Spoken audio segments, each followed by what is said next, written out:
Olá, turminha do segundo ano, tudo jóia com vocês? Eu espero que vocês estejam bem. Hoje a nossa aula é de História e nós vamos fazer as páginas 117, 118, 119. Depois a Pro irá explicar uma lição de casa de língua portuguesa, página 87. Tem uma perguntinha no questionário de frequência, certo? Então separe um lápis bem apontado, uma borracha, lápis de cor e o caderno de história. Você lembrar um pouquinho sobre a última aula de história? A Pro falou um pouquinho para você sobre a convivência com outras pessoas. Claro que, atualmente, por conta da pandemia, nós estamos convivendo mais com as pessoas da nossa família.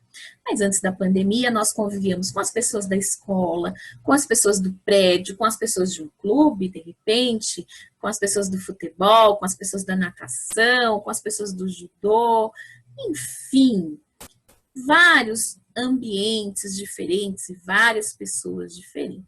Na aula passada eu disse que quando nós convivemos com respeito é muito melhor. Quando as pessoas respeitam umas às outras, quando as pessoas são gentis umas com as outras, essa convivência fica bem melhor. Na nossa casa também.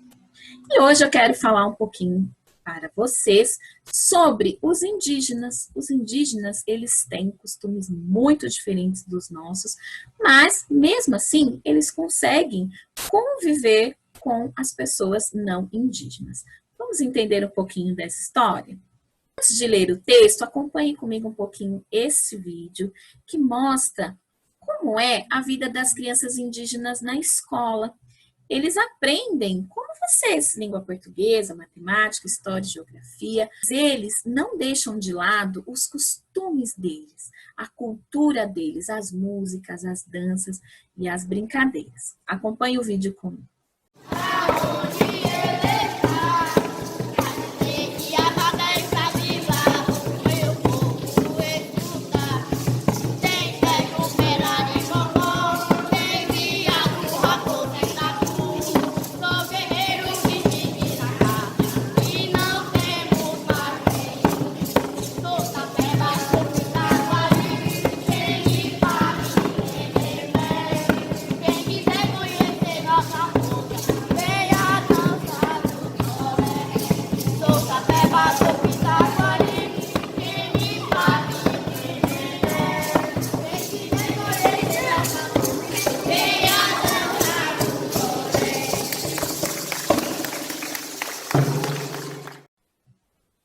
Vocês viram que interessante esse vídeo? Para os indígenas, a cultura deles é algo muito, muito importante. Então, vamos lá na página 117. A população indígena já habitava o Brasil antes mesmo da chegada dos portugueses aqui.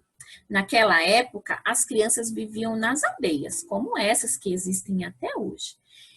Elas conviviam preferencialmente com aqueles que falavam o seu idioma indígena. Eles conviviam somente, naquela época, com as pessoas indígenas.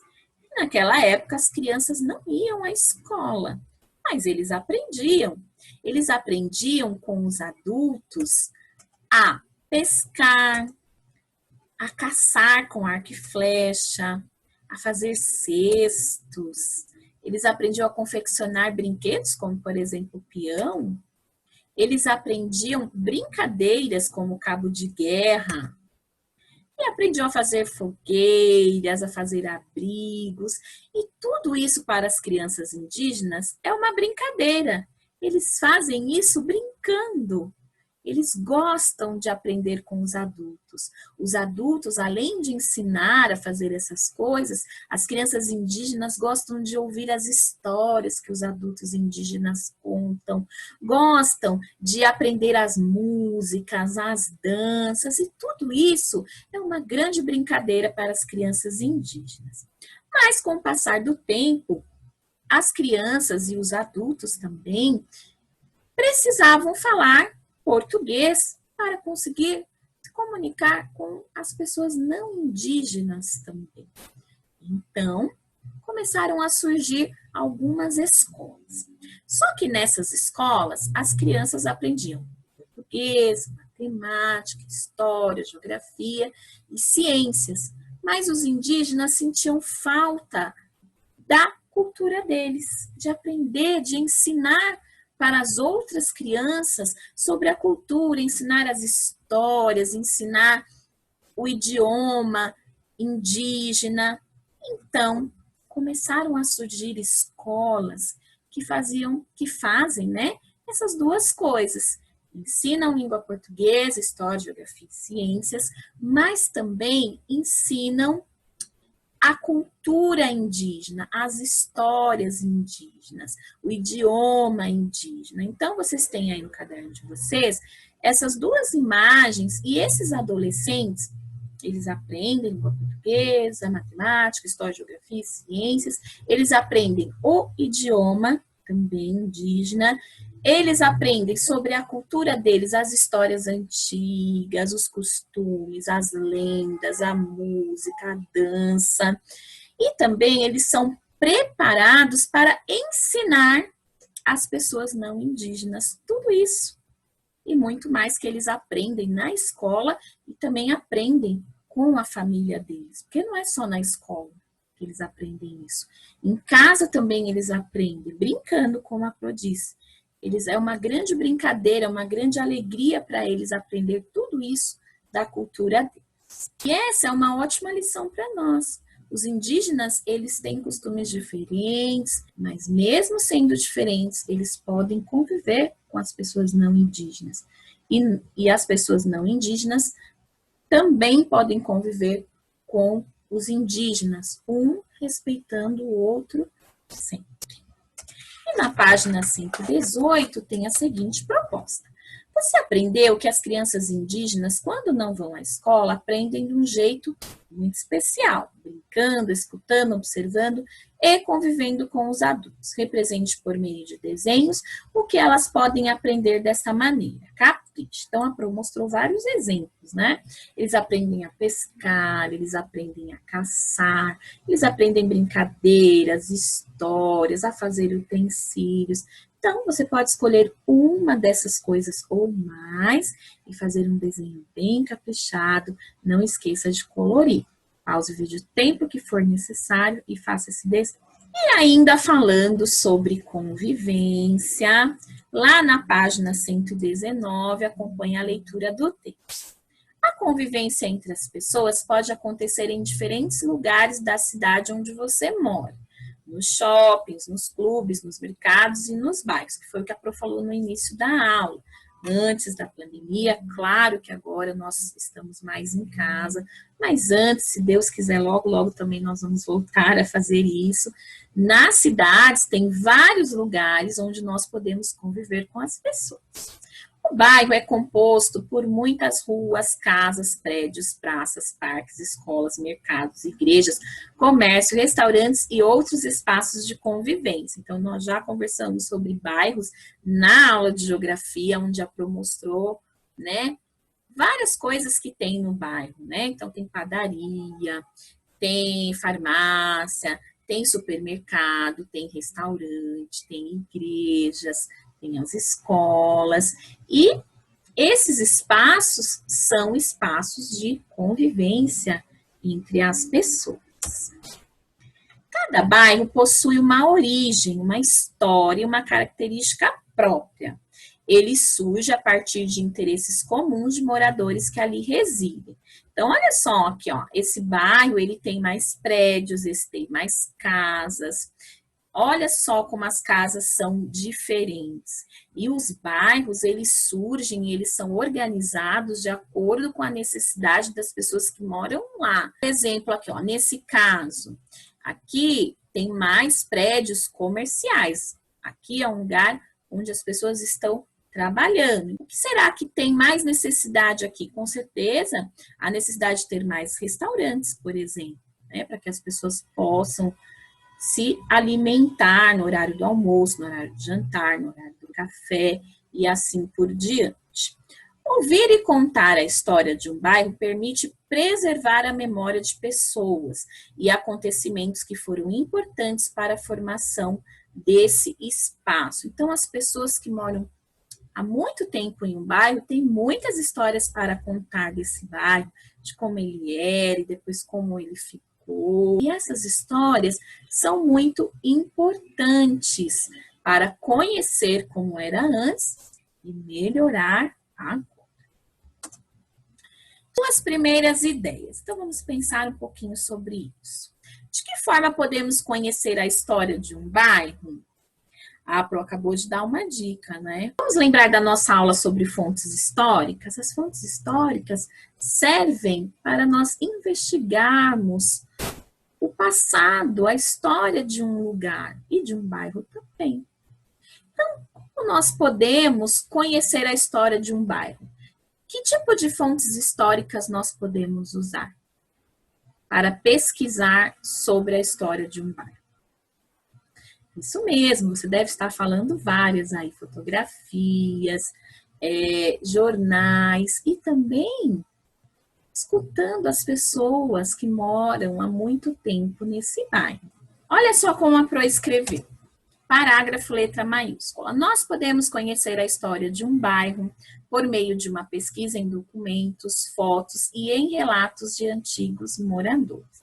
Se você quiser colocar aí outras fontes históricas de pesquisa, você também pode colocar, tá bom? Faça uma letra bem caprichada, pause o vídeo o tempo que você precisar. Então, agora a Pro irá explicar a lição de casa 5, página 87. Acompanhe a leitura do texto com a Pro. O equilibrista é o passista da corda bamba, artista do arame. Vive a vida por um fio, a gravidade é um desafio que ele tira de letra de A a Z. Difícil é pagar a conta da sua lambreta. No carnaval, ele relaxa geral, sai na Imperadores do Samba e todo mundo diz, esse é bamba. Esse texto é de Alexandre Brito, O Circo Mágico. Nós temos algumas perguntinhas sobre esse texto. Pergunta número 1. O poema diz que o equilibrista é o artista do arame. Por que o poeta faz essa comparação? Vamos voltar lá no texto? O equilibrista é o passista da corda bamba, artista do arame. Olha só essa imagem aqui, ó, do equilibrista. Por que o poeta está dizendo que ele é um artista? O que um artista faz? Faz coisas impressionantes, coisas bonitas, coisas que todo mundo fica admirado.